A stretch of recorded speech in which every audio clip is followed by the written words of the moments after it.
Desiigner went from a #1 Billboard hit to losing everything in just 2 years. But he's staging one of hip-hop's greatest comebacks. In the next few minutes, I'll show you what went wrong and how he's getting it right this time. 2016. Panda was everywhere. #1 on the Billboard Hot 100. Over 900 million streams. A 19-year-old from Brooklyn named Desiigner was on top of the world.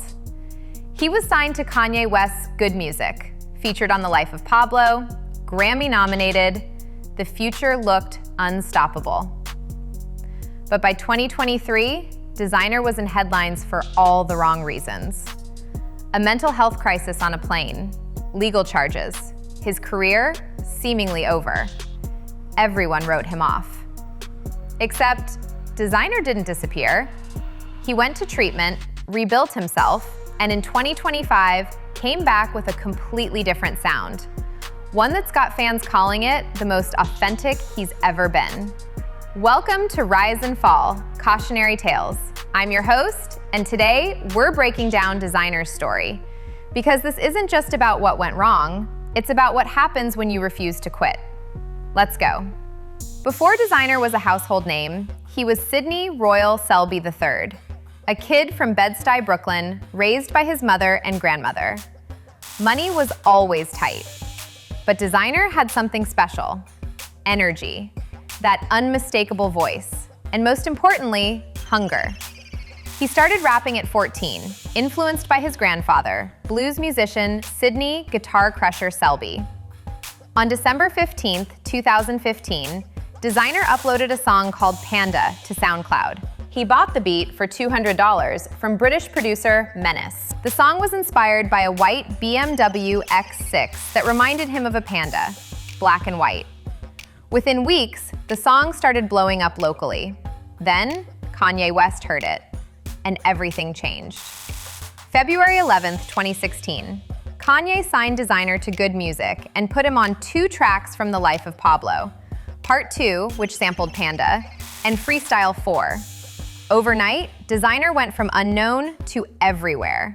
Panda hit #1 on the Billboard Hot 100. It stayed there for 2 weeks. It was one of the biggest songs of 2016. Desiigner performed at the BET Awards, toured the world, and was named to XXL's 2016 freshman class. At just 19, Desiigner was Grammy-nominated for Best Rap Performance.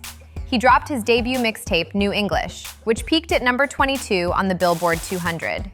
He had features from Gucci Mane on Life. He even collaborated with BTS on the Steve Aoki remix of Mic Drop.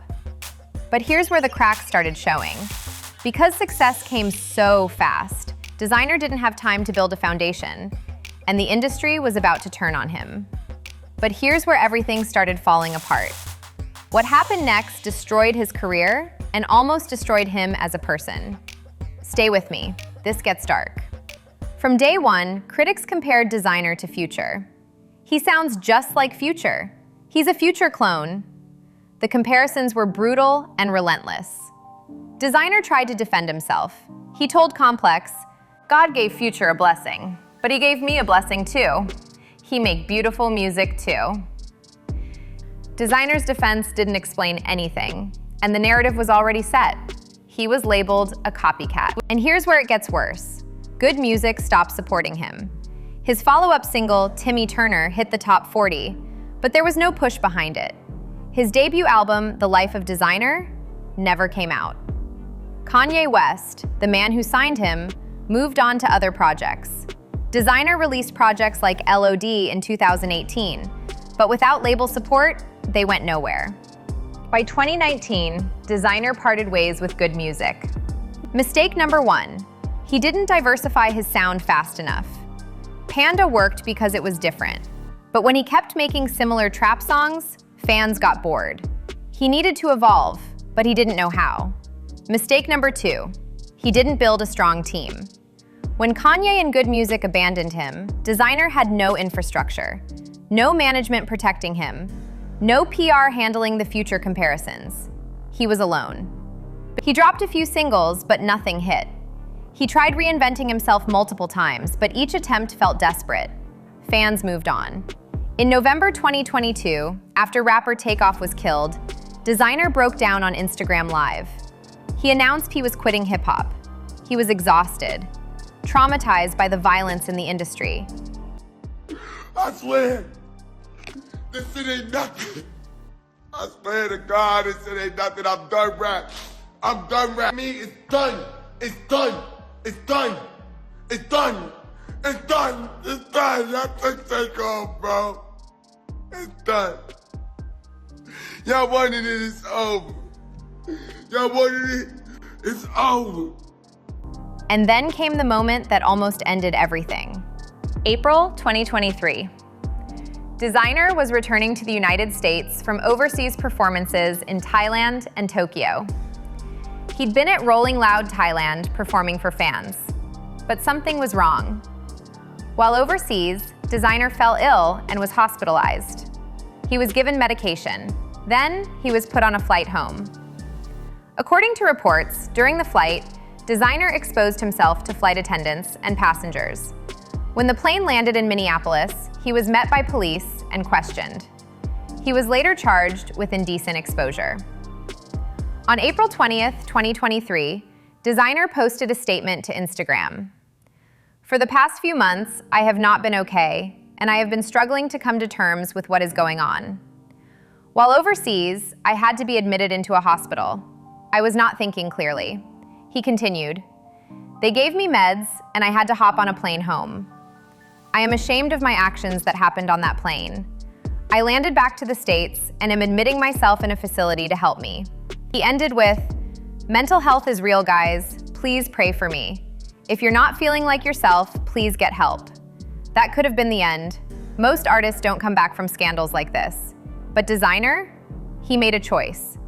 Instead of running from his problems, he faced them. He checked into a mental health facility.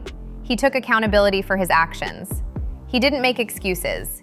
He didn't blame the medication. He owned it and got help. And this is the lesson.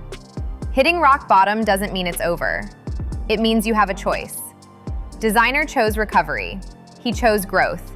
And that decision saved his life and his career. Fast forward to 2024. Desiigner is out of treatment. He's sober, he's focused, and he's making music again. But this time, it's different.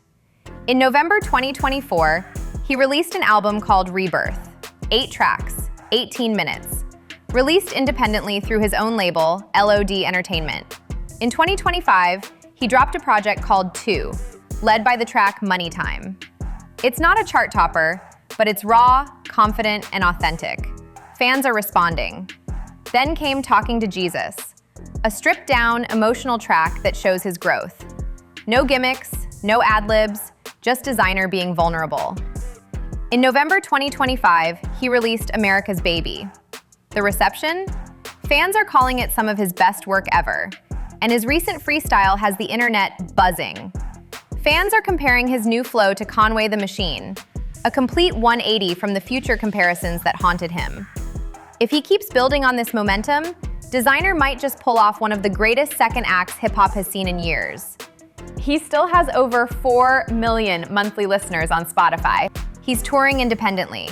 He's building a real fan base, not hype, but loyalty. The difference? He's no longer chasing fame. He's chasing fulfillment. He's making music because he wants to. So what can we learn from Desiigner's rise, fall, and comeback? Lesson number 1. Success without foundation is fragile. Desiigner blew up too fast. He didn't have time to build a team, develop his artistry, or establish financial stability.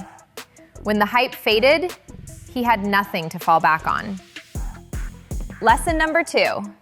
Don't let others define you.